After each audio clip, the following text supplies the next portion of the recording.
Dr. Usman Chauhan Saab, let's shift our attention to Riyadh for a minute and try to link the dots. वहाँ जो कुछ हो रहा है, गजा में जो हो रहा है, उसकी रिकंस्ट्रक्शन 5 साल का अभी हमारी मालूमात के लिए है कि वहाँ पे बिलियंस ऑफ टन्स जो है इस वक्त मलबा पड़ा हुआ है, वो उठाने में 5 साल लगेंगे। अब वहाँ पे वो बैठ के ये डिप्लोमेसी हो रही है, सारा यूक्रेन वो वहाँ का मलबा है, गजा का मलबा है। अब यहाँ पे बैठ के अच्छी अच्छी जगहों के ऊपर what is happening? It's very interesting, Doc Sab.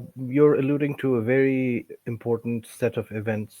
दर हकीकत जो है हम एक ऐसे दौर से गुजर रहे हैं अब ये दिहाई, जहाँ पर अब वो सरहदें जो थीं वो उस कौमी सरहदें या मुल्कों की सरहदें उस तरह से मुकद्दस नहीं रहीं जिस तरह से पिछले 50, 60, 70 साल थीं।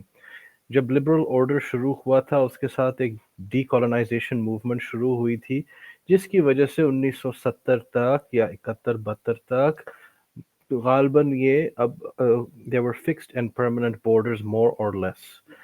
सो 50 साल गुजर चुके हैं जिसमें शाज़ व नादिर हमें इस तरह की कुछ ज़्यादा सरहदें बदलती नज़र आई हैं। साउथ सूडान हो गया, ईस्ट टिमोर हो गया, ये छोटी मोटी चीज़ें, लेकिन अब लगता है कि सारी ही सरहदें उनकी किड़िच मिच हो रही है, ना सिर्फ तिहाई दुनिया में बल्कि कनाडा की भी क्या पता सरहद कहाँ होगी, ग्रीनलैंड की क्या, डेनमार्क की कहाँ होगी, यूरोपियन यूनियन का वेस्टर्न बॉर्डर, ईस्टर्न बॉर्डर कहाँ होंगे। सारी सरहदें आप दुनिया के नक्शे पे देख रहे हैं तो वो इस तरह हैं जैसे तांबा, लोहा नहीं बल्कि तांबा। And that this is I think the biggest concern, this malleability of borders.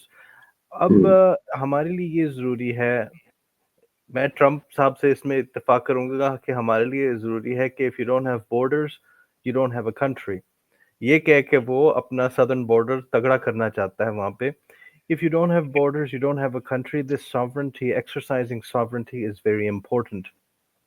And within your frontiers, within your borders, there are two things that we must provide.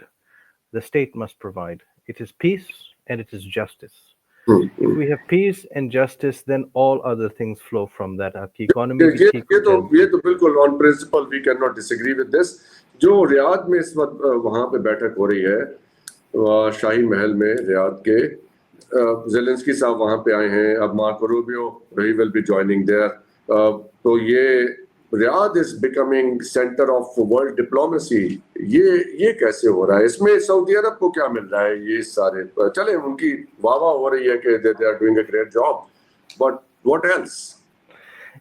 It also shows the centrality of Saudi Arabia to the new emerging order. The new emerging order basically is, along with Mohammed bin Salman, something which says that having strong monarchies or strong autocrats is the way to go, and I'm a good autocrat. I will work with other autocrats to build a better system.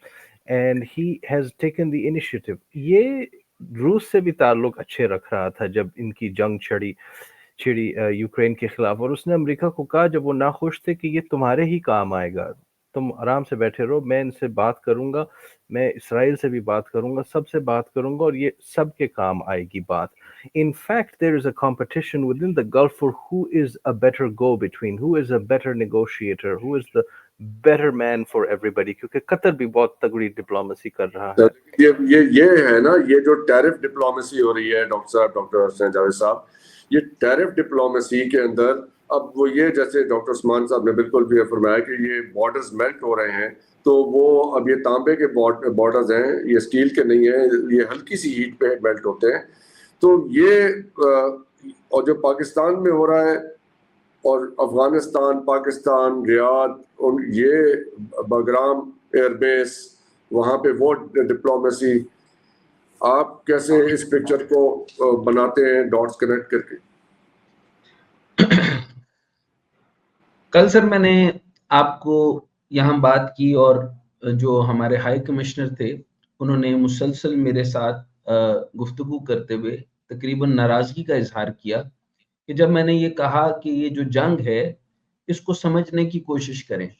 यहाँ पर जो Haqqani group और Kandhari group है जिसके अंदर आप समझते हैं कि उनके दरमियान में चपकलिश है, लेकिन उनके दरमियान में तो वो कुछ एक दो पॉइंट्स के ऊपर चपकलिश या आप कह सकते हैं कि डिफरेंस हो सकता है, पॉलिटिकल डिफरेंस। ओपिनियन है, लेकिन वो वहां पर एक जॉइंट जो है वो एक कोलिजन गवर्नमेंट फॉर्म करके बैठे हैं, जहां पे चाइना का जो है वो फुटप्रिंट आ चुका है और वहां पर मईशत जो है वो बहुत तेजी से डेवलप हो रही है, और जहां पर डॉलर जो है वो इनपुट हो रहा है, और वहां पर जो है एक्सकेवेटर जो हैं वो 3000 से ज्यादा आ चुके हैं। आज मैंने रिसेंट डेटा देखा, तकरीबन 5000 से ज्यादा जा चुके हैं। इसका मतलब है माइनिंग और बाकी सारी चीजें मुकम्मल तौर पे तेज है। अच्छा, इसका मतलब ये हुआ कि मैं यहाँ ये साबित करना चाह रहा था कि टीटीपी अफगानिस्तान जो है, या जिसको तालिबान पाकिस्तान कहते हैं, उसको आप अफगान गवर्नमेंट क्यों नहीं मान लेते? सो आपको प्रॉब्लम क्या है कि वो अफगान गवर्नमेंट है? अच्छा, जब अफगान गवर्नमेंट है तो उसके अपने मामलात हैं। जब वो गवर्नमेंट एक ग्रो नहीं है, टीटीपी पाकिस्तान एक ग्रो है जिसके अंदर आउटफिट्स हैं, जिसके पास पैसे आ रहे हैं, जिसके पास रॉ से फंडिंग हो रही है, जिसके पास पैसे रीसेंट टाइम में आए हैं, जिसके पास इंडिया जो है वो अफगानिस्तान से दूर हो गया था, लेकिन उसने दोबारा से आपसे दुबई डिप्लोमेसी के अंदर जो है उनकी दोबारा से मुलाकात हुई, लेकिन उनके मामलात अलग हैं, लेकिन टीटीपी पाकिस्तान अलग है। अब टीटीपी पाकिस्तान को जरा आप टारगेट करके देखें कि आपके पास दो प्रॉब्लम्स आ रहे हैं, टीटीपी पाकिस्तान और आपका बलोच लिबरेशन आर्मी। अच्छा, बलोच लिबरेशन आर्मी में मैंने आपको कहा कि वहां से फंड्स को आप चेक करें कि रॉ को फंड्स तो आ रहे हैं, लेकिन क्या फंड्स से ही सारा मामला चल रहा है?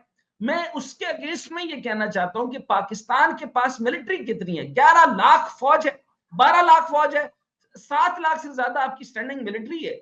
आप मुझे ये बताएं कि, अच्छा एक साथ ये भी बताऊं कि टर्की के अंदर जो है वो जनरल हो, लेफ्टिनेंट जनरल हो, मेजर हो, आपका ब्रिगेडियर हो, आपका आपका फुल कर्नल हो या लेफ्टिनेंट कर्नल हो या जवान हो, उसको रिटायरमेंट के बाद ना प्लॉट देते हैं, ना मुरब्बे देते हैं, ना आपको घर देते हैं, ना आपको पेंशन देते हैं। ये टर्की की बात करा रहा हूं, अब चेक कर ले, आपके पास दौर है चैट ठीक है, बट अगेन करना चाहता हूं sir, lieutenant general Hasan Zafar साहब मुकम्मल करने मैं गुजारिश ये करना चाहता हूं कि चलिए आप बयान फरमाइए जो मैं आप आपको बात मुकम्मल करने देता हूं कि मेरा क्वेश्चन मार्क ये है कि वेयर इज द मिलिट्री?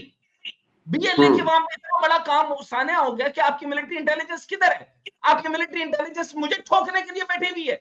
आपकी मिलिट्री इंटेलिजेंस सिर्फ आपको तो पता, आपका तो कोई मसला नहीं है। I understand कि ये it's a very tense situation। यहाँ पे सर इंपॉर्टेंट बात, ये एक छोटी बात नहीं है। आपकी बीएलए के अंदर मैंने आपको कहा था, आप लोगों के आंसू देखें। जिस जगह के ऊपर सुई गैस निकल रही होती है ना, उसके साथ वाले चूल्हे के ऊपर 10 घंटे से ये बातें हैं। मुर्गी नहीं पकती ना। सर आप मेरी बात मुकम्मल नहीं होते देते, मैं शो छोड़ रहा हूं।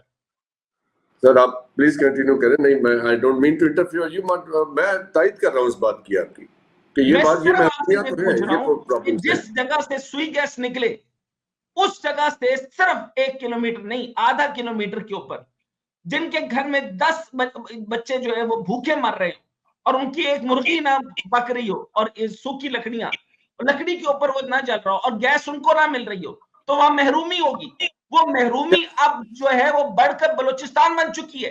वो महरूमी बढ़कर अब पंजाबियों से नफरत करती है। वो महरूमी बढ़कर अब पख्तूनों से नफरत करती है। वो महरूमी अब बढ़कर जो है, लेकिन अभी तो डॉक्टर साहब मुद्दा कुछ और है ना। सुने ना, वो सवाल करती है, आपने हमारा नवाब अकबर बुख्ती क्यों मारा था? जब आपने नवाब अकबर बुख्ती मारा था तो रॉयल्टी क्यों नहीं देते? जब आप रॉयल्टी नहीं देते तो वर्ल्ड बैंक के साथ आप किस वजह से तय करते हैं? फिर आप जो है वो सारी जो है बलोच आपकी इकोनॉमिक फोरम जो है वो आपको बहुत कुछ करके देता है। तो तांबे और बाकी चीजों की एक्सप्लोरेशन के लिए आपने 2 फ्रेंच कंपनी, एक बल्गारियन कंपनी के साथ बात तय की थी। तो आपको पता है बलूचिस्तान को आप कितना परसेंट दे रहे थे? 2% भी नहीं दे रहे थे। और 50-25% उसका, 25% उसका, 50% वर्ल्ड बैंक का। बलोच किधर है? बलोच सरदार आज ये बात तो दुरुस्त है, लेकिन सर जा रहा है। फिर आप इंडियन इंटरवेंशन को छोड़ दे, मैं इंडिया पे आने वाला हूं। मुझे ये बताएं कि ये जो हादसा हुआ ये बहुत छोटा है, ये महरूमी बढ़कर बहुत बड़ा कॉन्फ्लिक्ट बनने वाली है। ये बात समझ नहीं रहे। नहीं, ये अल्लाह ताला ये मामले से हमें खैर से बाहर निकाले। इंडिया की औकात बता दूं, इससे पहले मैं इंडिया की औकात बता दूं, इंडिया के साथ जो ट्रंप ने कर दी है उसके बाद ये रॉ का मामला भूल जाएंगे। इंडिया ने क्या किया सर? अचानक से सिर्फ मार्च में $2 बिलियन का जो है वो नुकसान हो गया, विड्रॉवल हुआ। Am I right, doctor Chauhan? तो वो 1.3 ट्रिलियन कितने का नुकसान जो नहीं, हुआ $2 बिलियन का तो अब हुआ। 1.3 इसको कहते हैं फॉरेन पोर्टफोलियो इन्वेस्टमेंट।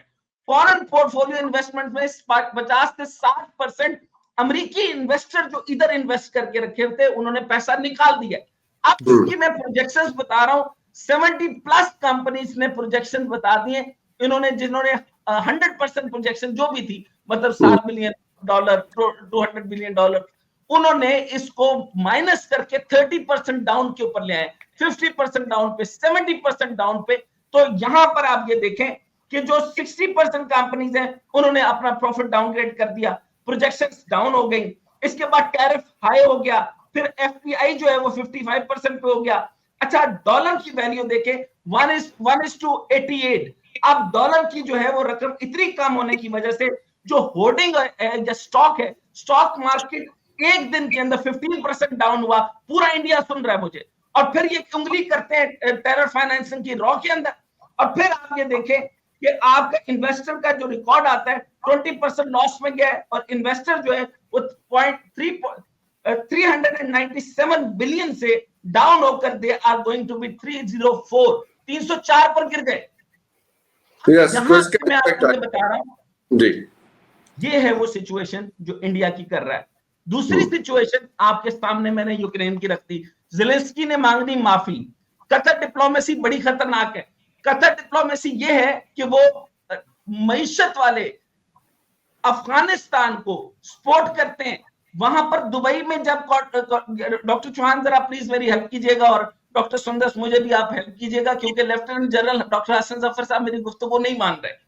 अब सर तो कहीं रोक टोक नहीं कर रहा हूं, मैं चाहता हूं कि जी आपके हाई कमिश्नर, आपके पुराने, आपके सारे लोग जो कहते हैं फौज ही मामला संभालेगी। मैं पहली बात आपको ये कर रहा हूं, आपकी फौज फेल हो चुकी है। चले ये मैं मान लेना नहीं चाहते कि Pakistan is no more security state, it's a threat with the military. ये ठीक है, we will take responsibility. Doctor Sundar sir, ये बताइए कि ये जो इंडियन स्टॉक मार्केट क्रैश हो गई है, ये ट्रम्प साहब की टैरिफ की वजह से वहां पे इतना बड़ा नुकसान हुआ है। वहां पे जाहिर है वहां पे भी आम लोग हैं जिन्होंने अपनी कोई रकम लगाई होगी वहां पे। जी डॉक्टर साहब, मैं सवाल पूछूं? आखिरी नहीं, सवाल आप जरूर पूछें, आखिरी लाइन बताने दें। मैंने आपको कितने अरसे से, आप खुद गवाह हैं, अपने प्रोग्राम में मेरे क्लिप चला दीजिएगा। मैं पिछले 5-6 महीने से कह रहा हूं बगराम एयरबेस और $7 बिलियन का खेल है। मैं कहना ये चाह रहा हूं, ये जो कुछ भी बीएलए की तरफ से हुआ है, ये अफगानिस्तान के तालिबान ने नहीं किया। ये बात तो कंफर्म हो गई।